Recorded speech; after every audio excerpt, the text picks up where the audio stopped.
Cruiser guys, dito tayo rescue Land Cruiser, ayaw umandar pero maraming tayo ng daga. So yun, tanggalin muna natin yung tayong mga daga. So nag-drain yung battery nito, so malamang mayroong short circuit sa battery. So dalawa lang kadalasan yan, starter at saka yung alternator. Mayroon pa dito mga tayo ng daga. So valve cover gasket ating i-fix dahil nagli-leaking, pero nung binalikan natin ayaw na mag-start. 5 battery na yung ginamit, pero yung mga battery low amps. So check natin yan, possible dyan na may namahin na daga, baka nagputol-putol siya, nag-electrician yung daga. So ang concern ni customer nito ay oil leaking lang, pero ito umabot tayo sa ayaw mag-start. So tanggalin muna natin to. Check natin muna dito kung may mga putol na wire dito sa baba.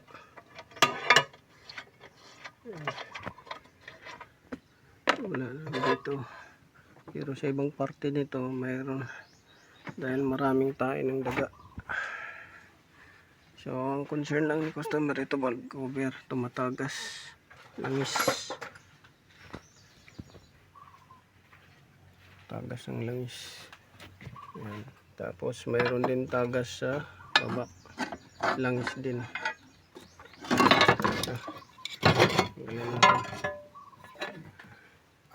Lagay dito sa likod. Ito computer, dito yung computer. Ayan. So may namahay na daga dito. Ayan o, daming tae ng daga. Ayan. May pinutulan na siya dito, nag-umpisa na putol dito, mayroon din dyan pinutol dito. So oil leaking lang, napunta sa ayaw umandar. So check natin guys yung oil, kung wala na bang oil, kung mayroon pa. Check natin.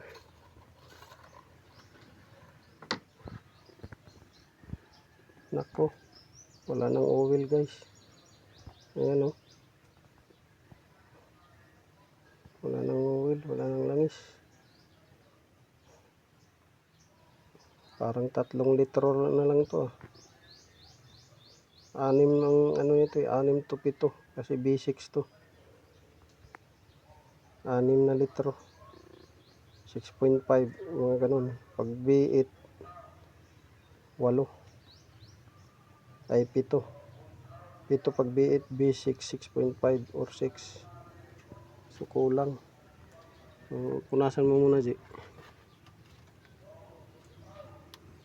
tusok natin uli para ma-confirm.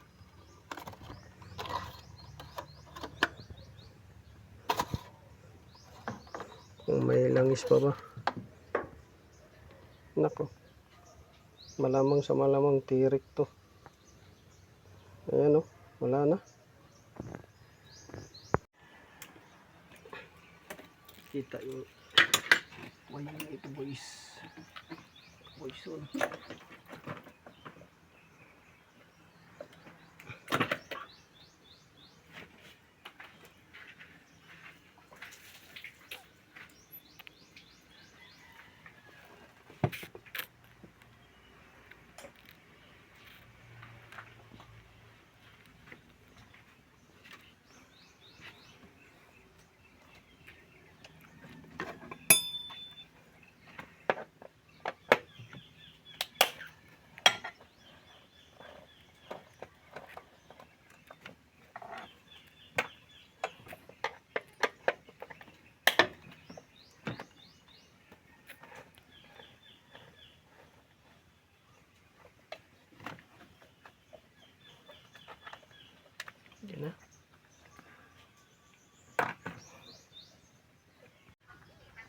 ito guys.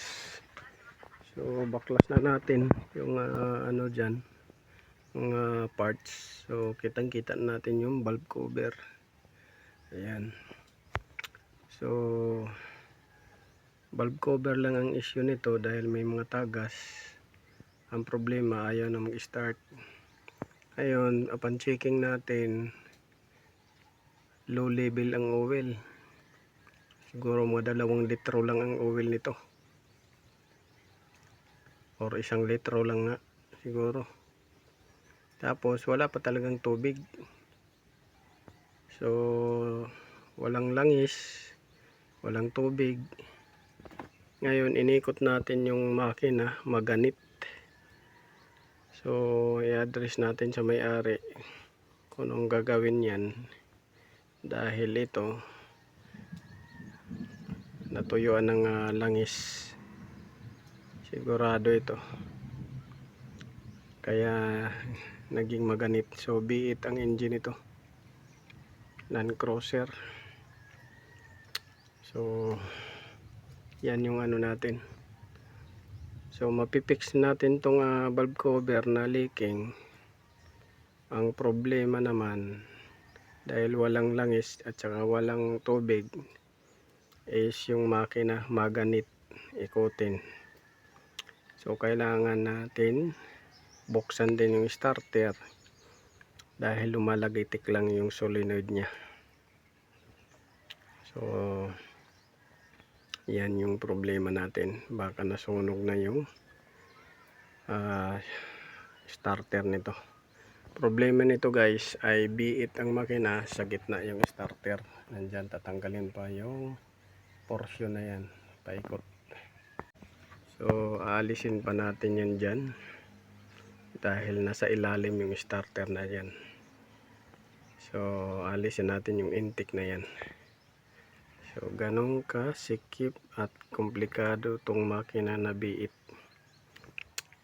dahil yung starter nito nandun sa tuktok, wala sa ilalim.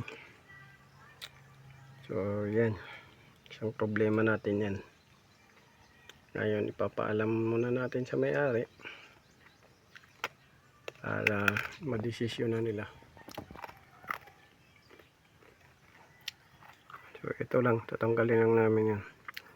Ipipix namin yung trabaho na yan, electrical tsaka mechanical ay hindi na namin kasama gawin.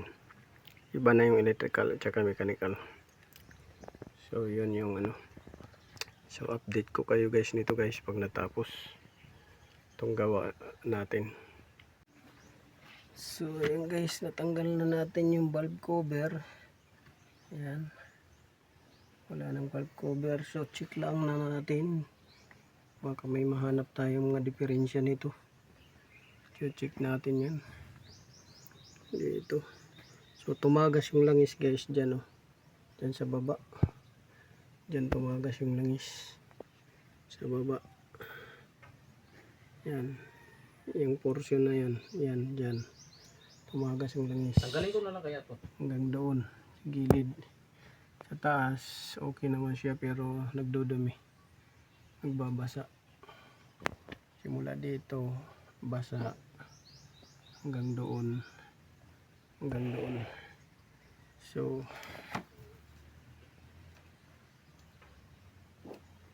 check natin yung injector. Yan.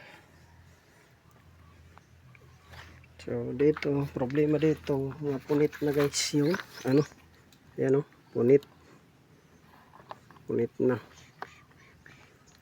Match siya pa. mga punit na, na. Ito yung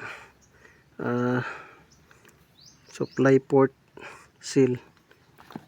Ito supply port seal to. Maklasan ko ni. Hindi mabal ang kung sukat. Tagtanga. So palitin na talaga siya kasi mga kuha na.